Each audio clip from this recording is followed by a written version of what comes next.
Mike Chambers, one of our inaugural members, I should say, is going to be doing our demonstration.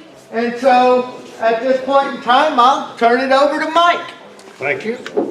I'll have to say I wasn't quite a charter member. I joined shortly after the club came into being. Today we're going to do a little bit of twist work. Like I said, I did this in 2006. I've changed methods quite a bit since that time. I learned the method of twisting from a man named Dennis White, which Tom Farrell loaned me some, I don't know whether it was on DVD or VHS tapes. It's been a long time ago. But I have, over time, made, I guess you'd say, made the method my own, and have changed quite a bit from what the original was. So it will be a little different than what I did 13 years ago. And actually, before I started that, I wanted to make mention that two weeks ago, I went down to La Mesa and visited with Ron Butler and Loy Cornett at their shops to do their segmented work. If you ever get the opportunity to go down there when they hold their little seminar, go. It is very informative. Even though I have done segmented work, I learned a lot. It's informative and really a fun time. And even if you don't do segmented work, if you don't do twist work, it's still a skill and a tool that makes you a better turner. And I think we all aspire to be better turners. So we'll get going here and I'll say, okay.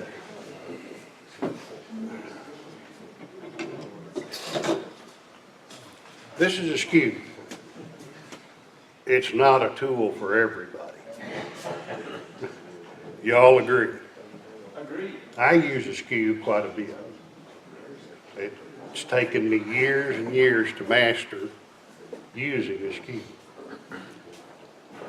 So like I say, this is not a tool for everyone. Twisting is not for everyone. That's just a fact.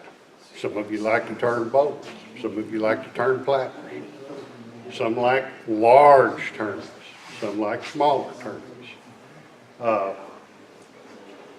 Some do a lot of spindle work, as in the tops, items like that, spindle turning. But it's all part of your personal arsenal to be a better turner. And some of the tools that I use in twist work, of course I do use a skew for smoothing.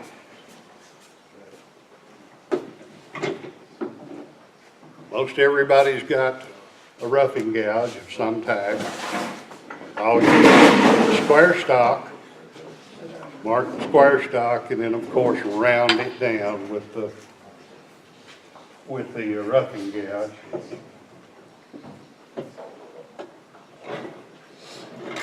One of my favorite tools is not a tool that you can buy. This little half-inch tool here came out many, many years ago as an assaulting tool. I have modified it slightly myself. Basically, it's a heavy scraper. I have modified it by taking and running it in a jig across a grinder and just slightly hollowing the surface. I don't know if it'll pick up on the monitor or not. Pull back. but it's just got a slight Keep coming concave. to you, Do what? push it to you. Drop from under the camera. Oh, under the overhead. Right Okay. on top of your spindle is where that top camera is. There you go. Yeah. There you go. But it's got a slight concave surface. I've got the tip fairly flat with just a little bit of round on the edges.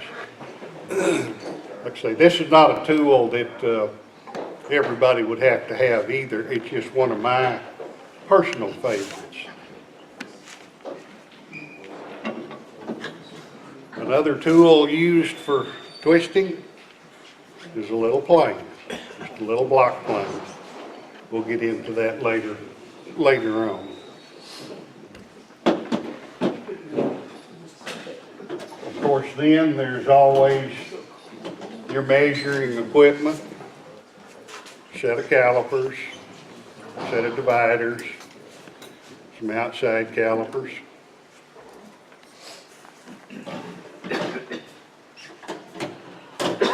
Little ruler, as everybody's got. Now the main tool that I use for twisting,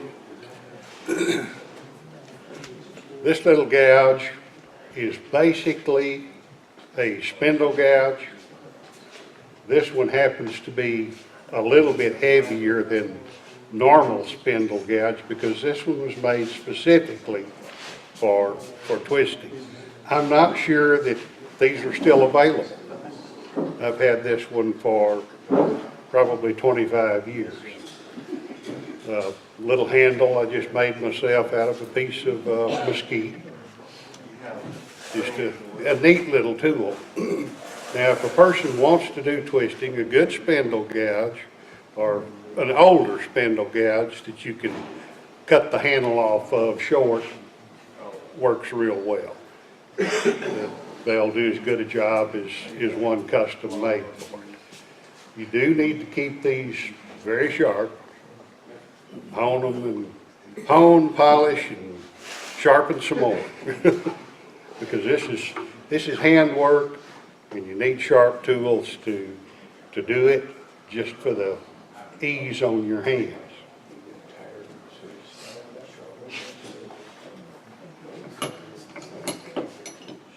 Okay, we'll start laying out our twist. Tom did the Victorian twist here a few months ago. I didn't know there was a difference in Solomonian and Victorian twisting. I'd never heard the terms before Tom demonstrated, but I found that I do the Solomonian twist. Like I say, learning this from the tape that Tom had from a man named Dennis White. This was 25 years ago. I watched the tape through 3 or 4 times and have never seen it again. So that's one reason that my method has changed and developed and become different than what Dennis White taught. Is just the necessity of not having his instruction right there in front of me. Of course, Dennis White was an English turner. I'm sure he's been passed on for several years now. He did the tapes, he was in his 80s. But he was a production turner through most of his life, so very accomplished, very good turner. Being English, he tended to be a little dry. Just a whole lot dry. But I bet he would have been a hoot to have known. Some of the things that he said, even though we're in a very dry tone and almost never crack a smile, but you could tell just by his presentation, when he made a point, he would pause for just a second. So he would have been a person that just a wealth of knowledge to know. Anyway, we'll get to the layout of the twist. As Tom demonstrated before, to make a right hand twist, You'll start on the right-hand side of the piece, or the tailstock end. You will make your lines going from right to left, coming over the top. The flow will be over the top, going towards the left. For a left-hand twist, you would start on the left-hand side, coming over the top with your flow going to the right. Now, just to throw it in for confusion, I can draw it either one from either end of the lathe. But that's not something you need to get into for learning the process to start with. On a single twist, we will index, or I have indexed this piece of wood. If you can see a little bit of the index mark on top. I've indexed it 4 times. That gives me 4 quadrants laid out for my grid. I had something else in there I needed to throw in and I can't remember. Anyway, what I am going to do is I am going to basically get a center on this piece. My piece of wood is about 8 1/4 inches long. So I'm just going to come down 4 1/8 and put a light index mark, because I know that my total length that I'm going to make this twist is 6 inches. So I come back in. This is just to center my pieces in the wood.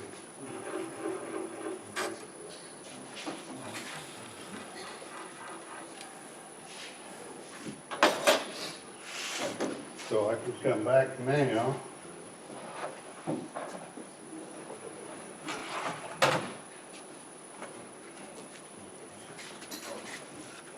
I'm just going to get rid of that center mark.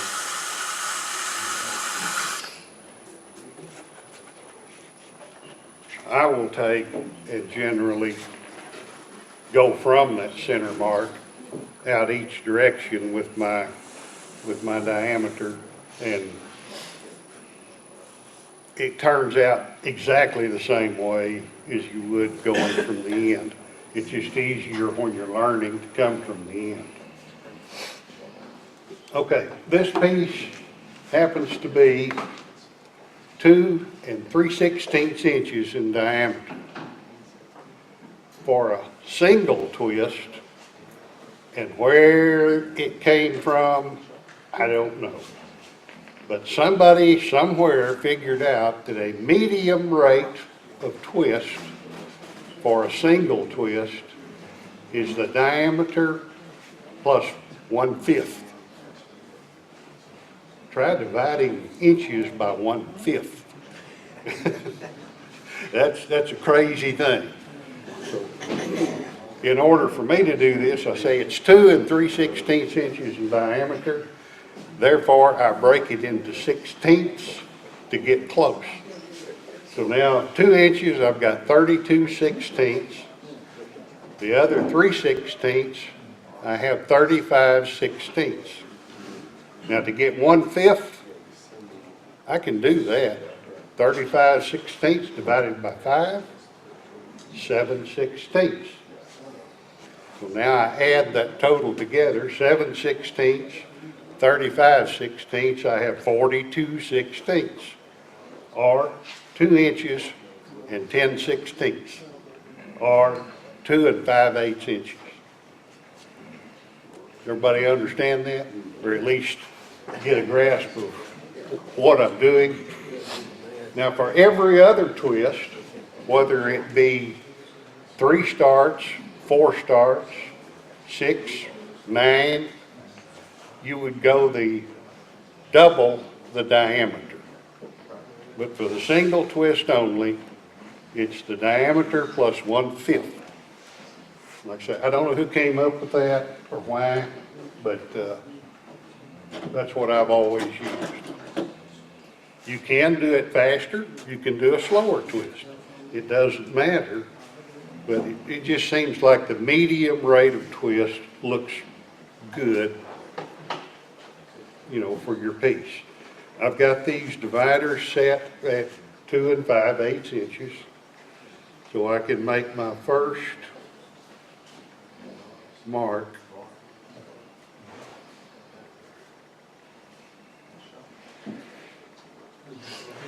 That will give me one full twist across that mark.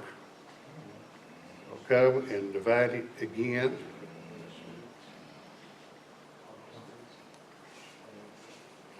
And you notice I don't have room to divide it a third time, so it's okay for that.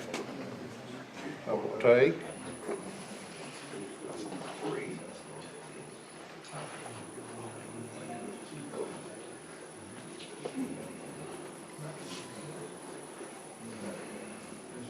now I've got my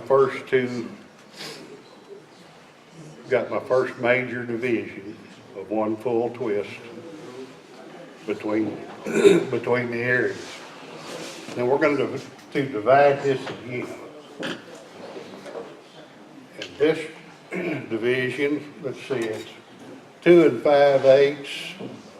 So the middle of that would be 1 inch and what? 1 inch and 5/32. Do what? 5/16. Inch and 5/16. That's right.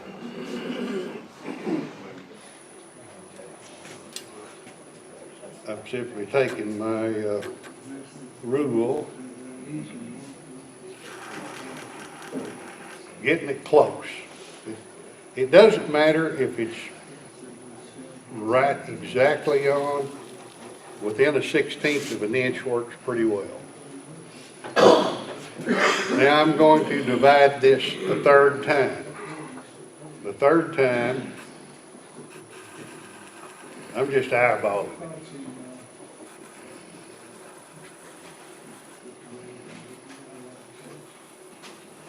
Takes a little practice to get.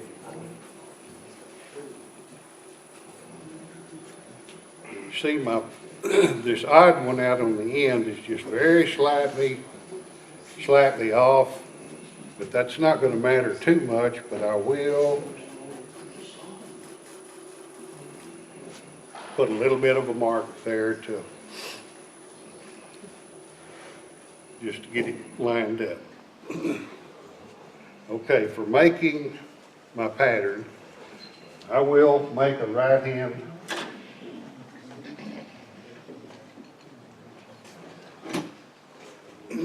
Can I interrupt for just a second? Do what?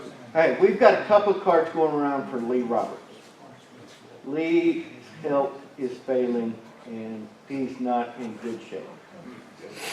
The last time we sent a card around, I took him to him and he was just, couldn't believe how many people had signed it. So I'll run these up to the hospital this afternoon, and so if you'll be thinking about him in your prayers, be appreciated.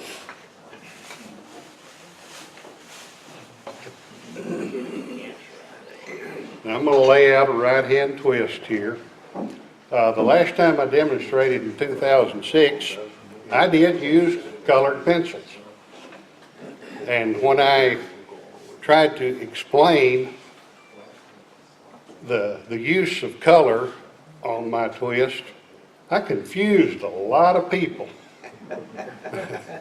I still use color, but I'm not going to explain it. No confusion. Here you go, give you color on that. Your preference.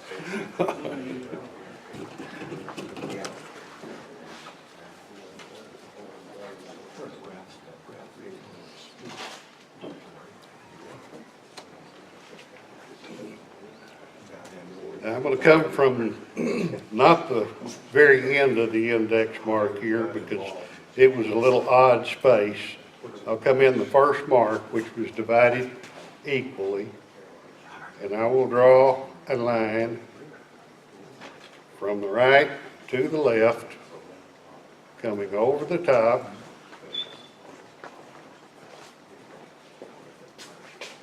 corner to corner on that index mark.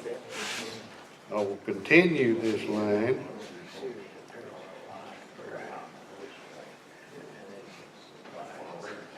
all the way around.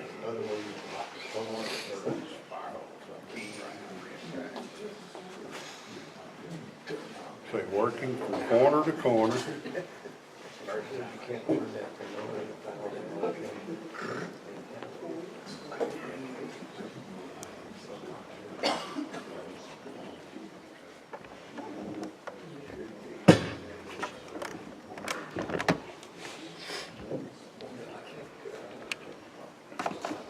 And as you can see, from my index mark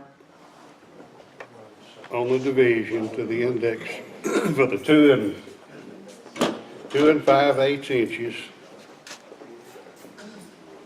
you can see that on the overhead. I have one full twist between here and here.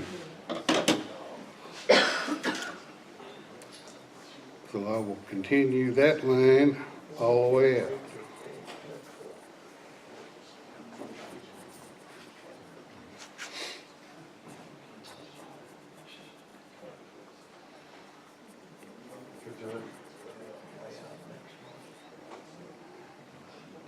Back at the very beginning, I skipped that little space, but I want to keep that line in the same pattern and just extend it to the end, because that's the end of the twist.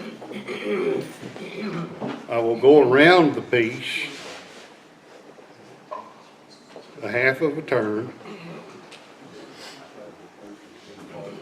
and I will do this all over again.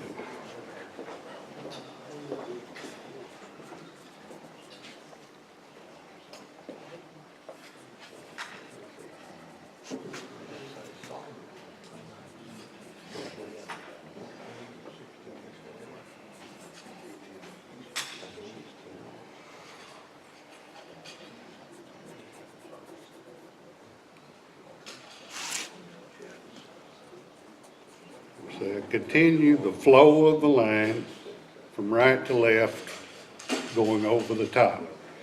I know it's easier for me to draw coming backwards to get the corners connected, but the general flow of the line is still right to left.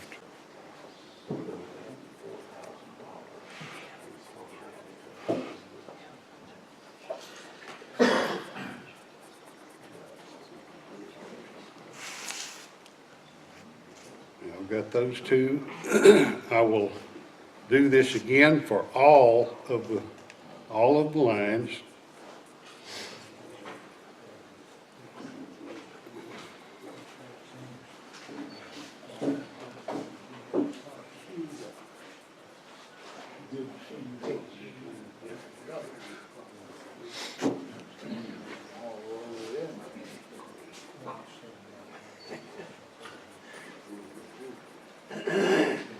I guess I will explain the color some.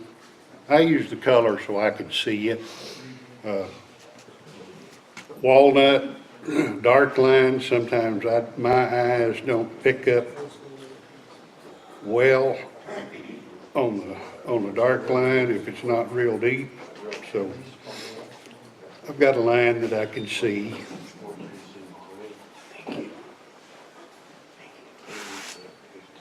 Should have one more to go.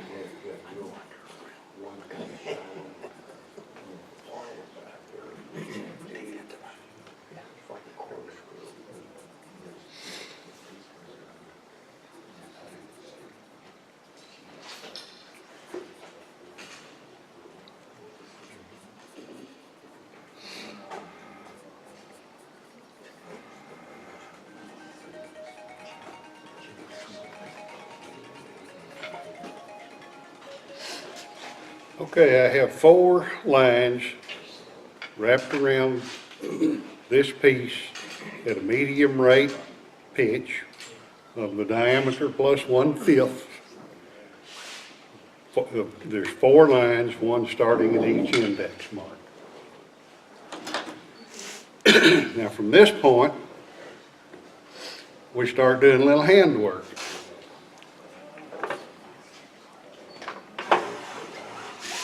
Get this out of the way.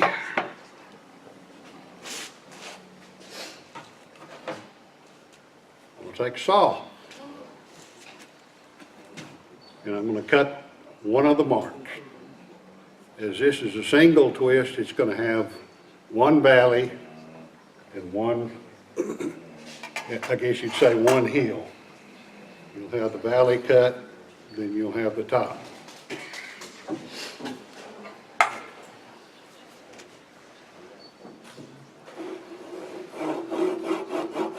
I have this saw marked with a line that's about a 1/2 inch deep. It's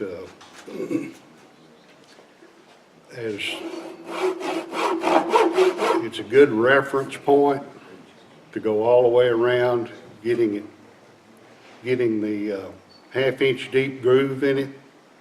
And as Dennis White would state in his tape, that in order to keep the valley round with the piece, that is a very critical mark.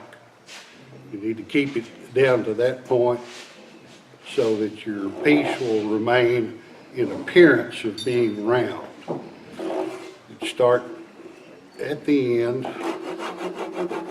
fairly shallow.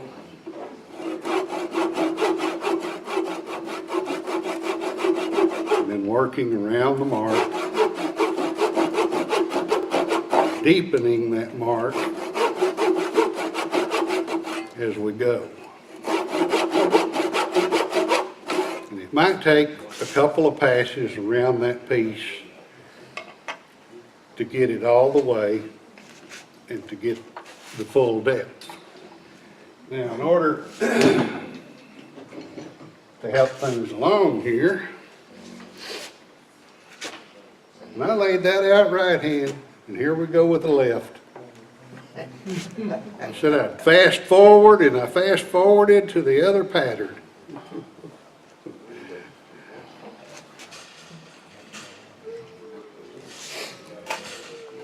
And as you see with this piece, you may not be able to see the mark on camera, but I have this right at a 1/2 inch deep, all the way around this piece of wood. And you see also that I have different colors on different lines. That is just to help me, in my mind, separate what I've got. So I used basically a red line here where I was going to cut. I went 90 degrees around, or 180 degrees around the piece. Put a blue line here, which represented my top. And I filled in the other 2 lines with a yellow color just to represent where my shoulder will be. So once we have that line done, we can begin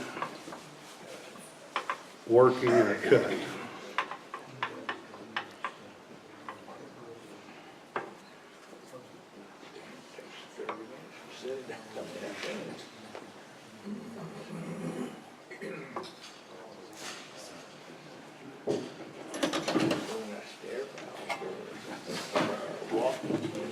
Now for me, being old and arthritic, I have taken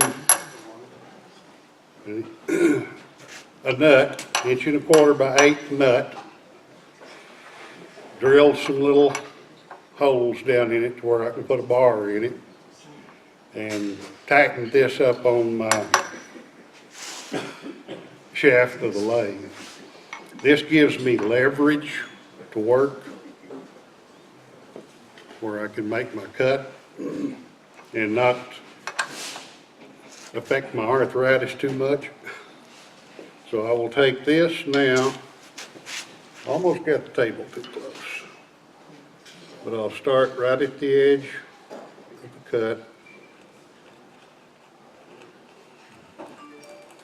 And I will pull out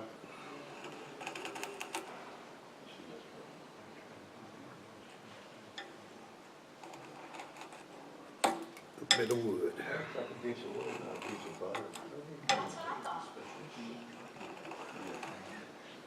Now, Mike, is that a turning gouge or is that Yes. a carving gouge? It is a spindle gouge. It is just basically a 1/2 inch spindle gouge. Like I say, I keep it pretty sharp. Now, for this being a left-hand twist here, it's a little difficult for me to do because of the fact that you're working from that left-hand side. But I will cut out just little portions at a time, being careful to get to the yellow line or this shoulder line, but not go over it. You have to work it a little carefully at the end.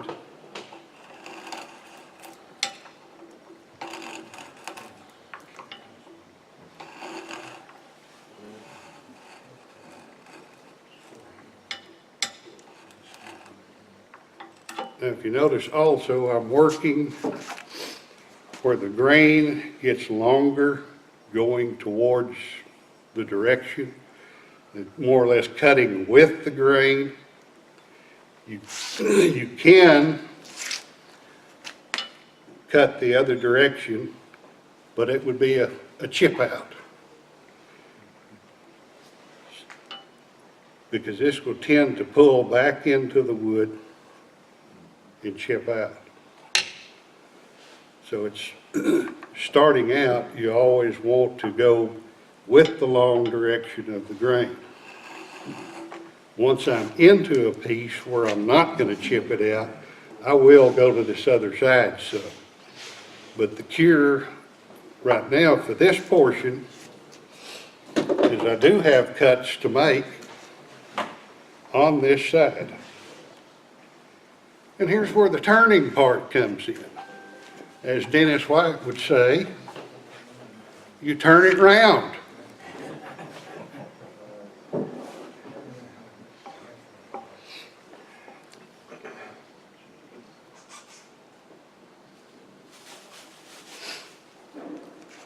So now I have turned my piece around. I can come back and work very carefully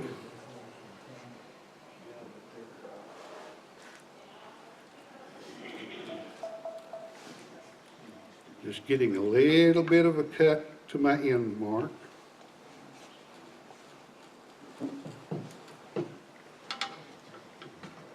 And then come back in going with a long flow of the grain.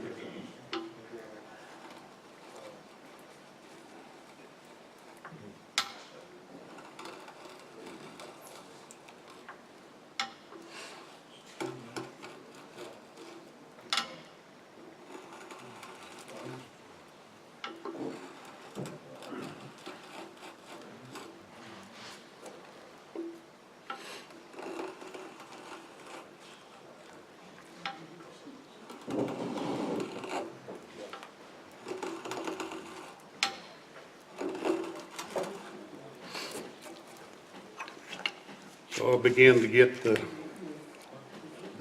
be where I can open up the pattern.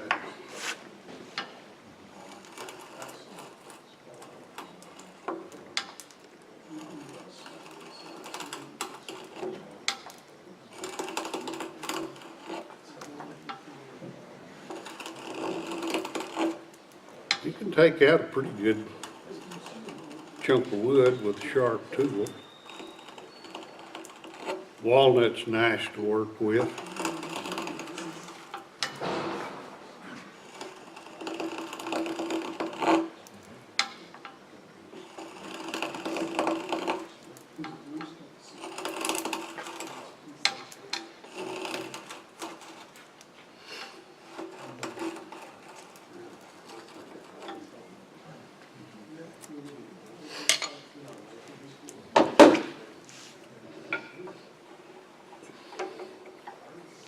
And I will turn it round again. Of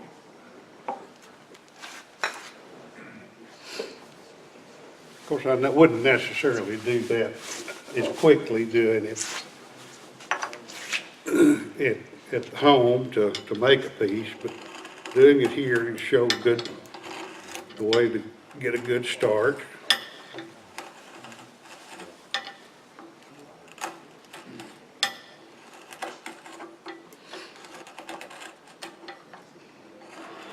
We're going to continue this cut all the way, working both sides as necessary to turning it back and forth, until we get the complete valley cut out to the depth of the saw mark. As you can see, I've already gotten to the bottom of the saw mark here easily. Just takes a little time. It's not particularly difficult, but it gets to where you can get to the saw mark, get it all out, make a nice little depth. I will change again now, just so there won't be a lot of boredom, and show you that this one is cut out on one side. Now, I have cut this to the shoulder line, which of course I had the yellow marks here for my shoulder line. I've got this one cut here to the shoulder line on this side. On this side, I've already started rounding it down. Now, once you get all of the wood wasted from this piece, have the valley made, then you will work on the shoulder lines to round it over.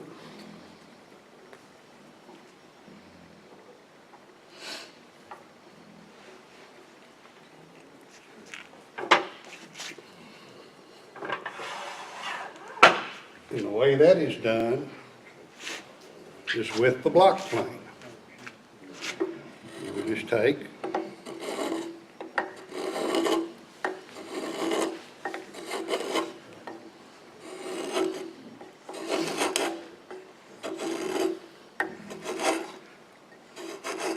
and I'm even going to say in some applications a twist where you left the shoulder line intact could look nice too.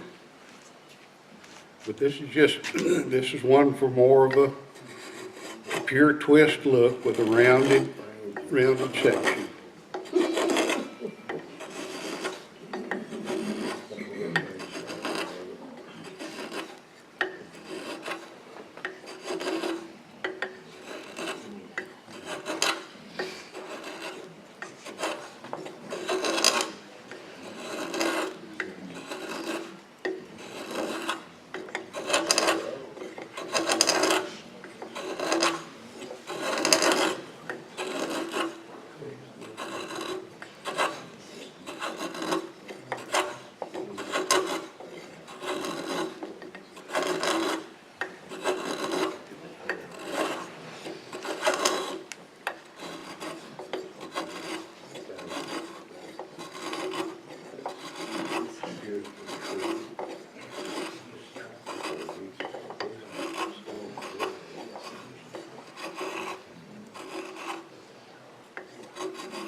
As I've taken that shoulder off, the other shoulder was previously removed. You see we have have a pretty good twist form, and it's fairly rapid. Now, unfortunately, as in all handwork projects, it's a bit rough, and we have to smooth that out. I have a board with a piece of probably 50 grit abrasive paper on it, and that's what I'll start working my valleys and my sides with.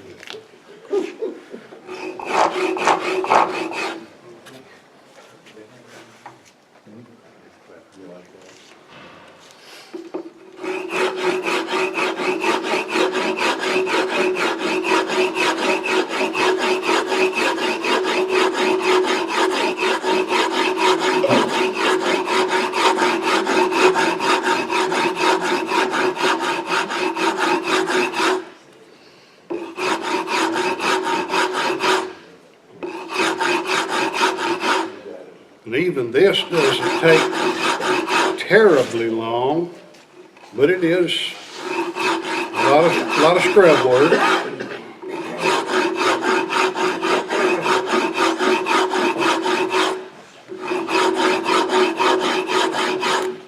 I usually work, of course your hand naturally wants to go one way or the other. I'll take to where it leans in a little bit to catch the inside of this shoulder, just because that's what's easy for me.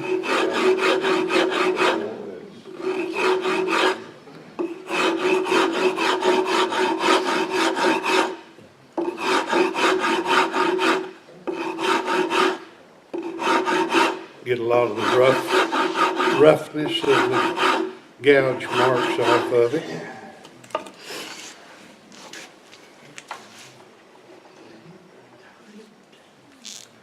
And I can turn it around.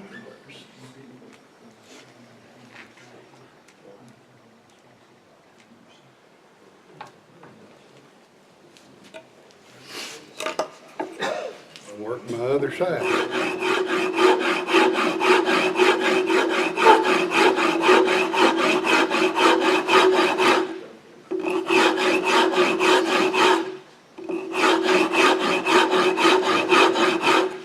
How often do you have to replace the paper on your board?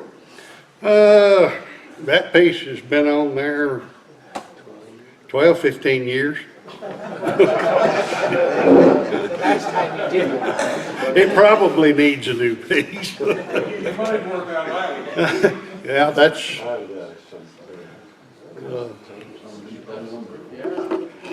that's been on there a while.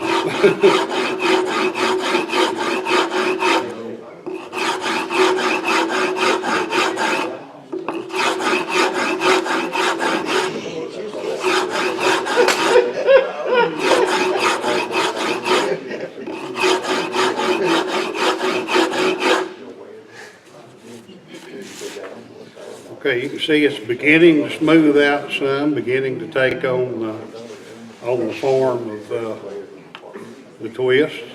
Have you tried a rasp on that? Rasp, Yeah. you could.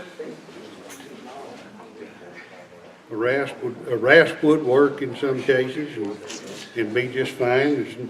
Any method you've got to doing it is not wrong.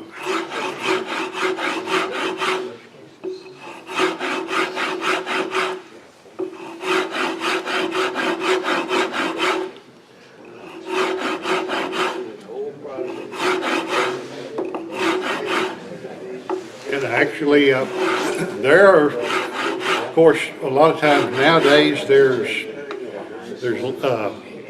setups for routers and other things that a person can set a router up on a stand and do this in 2 minutes. I don't see the craftsmanship in that, but you know, there's more than one way to skin a cat, and everybody's got their own preference. That's when you've got 50 of them to do for an order. Yeah, but I'm very, very much a traditionalist. The older I get, the more of a traditionalist I get. To me, if it's not hands-on and done by hand, I don't want to do it. Machinery's fine, but being able to do it by hand and say, I did this, it looks nice, it's part of my turning arsenal.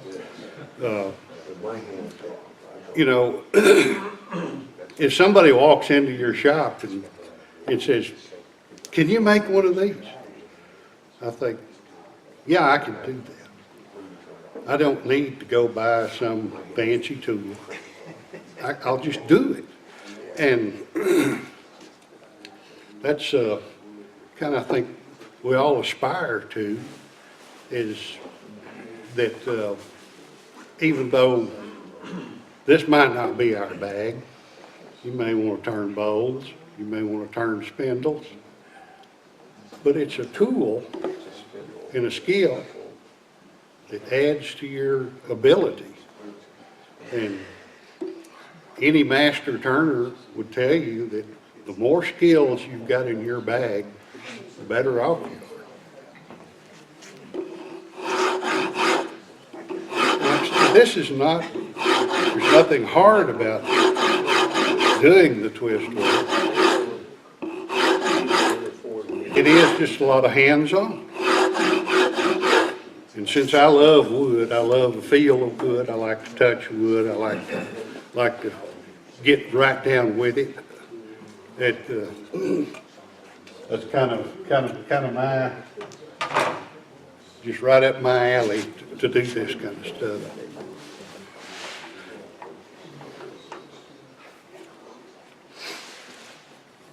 Now, this is still pretty rough.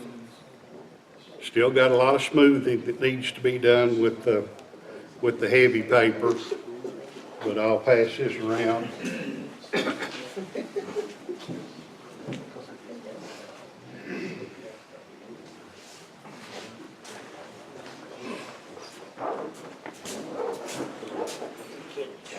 Now, of course, when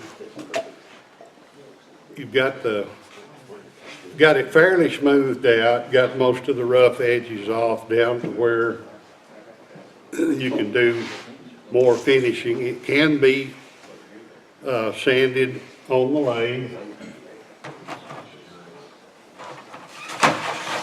can take strips of paper like this. This particular piece is 80 grit, and I don't have.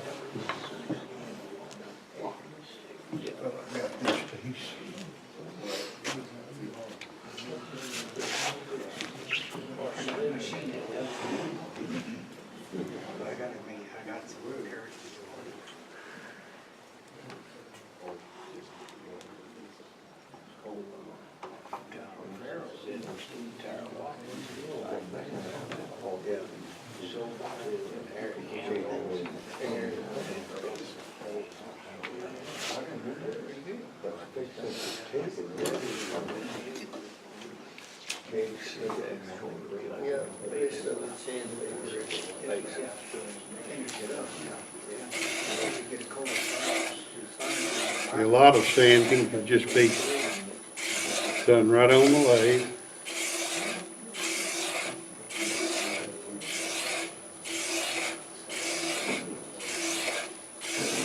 And of course, when you get it smoothed down to where you want it, you go to a finer and finer piece until you got it where you wanted it.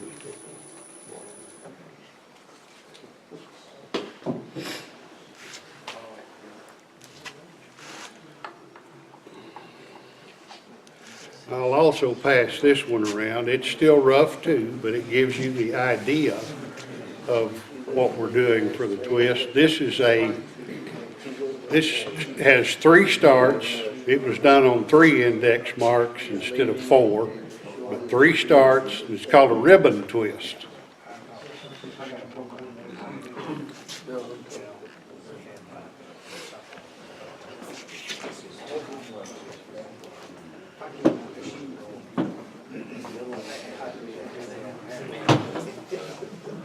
Then the last piece I'll show that I have given up on because of the difficulty with this piece of wood, This is an open twist. You would take your stock when you first start, you make a bore all the way through. Then you make your cuts just like you would for a double twist or sugar twist. Cut these until it breaks through all the way around the center. And then, of course, it's even more work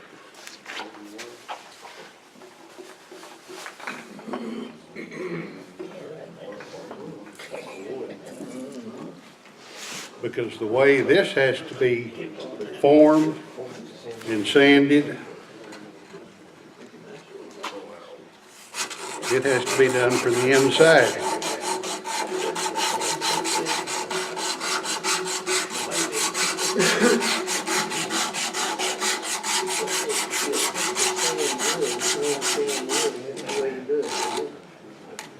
And that takes lots of time. Like I say, I just had this piece of scrap, very old, very hard mahogany laying in the shop, and I decided to make a start on it to see what would happen. And it's very dusty, it's difficult to work, it's hard, and so I kind of gave up on making a set from this. I'd use say if I were going to make a set of candlesticks with the open twist, I would go to walnut. I'm not sure I'd use maple. Maple, you have to really have it sanded very, very nice to make the finish look good. Whereas walnut is a little bit more forgiving as it's an open grain. But that's basically it. So Mike, have you sold any of these before? Oh, yes. So what do you sell a set of them for? About $50. You work pretty cheap. Oh, yeah. Well, now the open ones, I have not sold any open twists. I have made, I guess you'd say I've kept the open twist more as something of a specialty. Two of my nieces that live in Oregon received open twist candlesticks as a wedding present, just because of the difficulty that I go through making them. But I wish, will the overhead camera pick up a picture off of a phone? Yeah, but it will. Hold it up there. We can zoom in on it with this one. No X-rated pictures, Mike. Uh-oh, I'm in trouble. R-rated either. I'm in trouble. Go for it, everybody needs a good laugh. Right this way, towards this one. I don't have my glasses.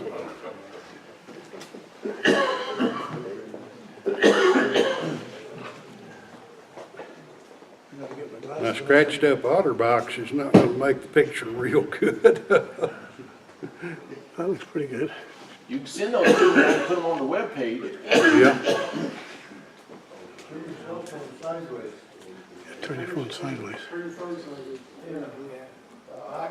Knock the dust off the surface. I think it's, Wow, that's great. Yeah. Incredible. now that is, if you can kind of see down the side, that is a coffee table that I built for my wife. Those are 4-inch diameter posts. It's got what you'd call a rope twist. It's four cuts around the post to make the rope twist. But solid oak, that's some tough cutting. On that open twist, what size bit do you use to bore it out with? 3/8 most of the time. How much? About a 3/8. You can use a half, just as long as it's a long bit to make a bore through it. But anyway, that coffee table turned out pretty nice. Got snaffle bits for the handles on the drawers. And it's actually got a shadow box, top to it, so. That was my wife's desire, and that's what she got. What if? Any other kind of wood that you work with that you find superior or inferior?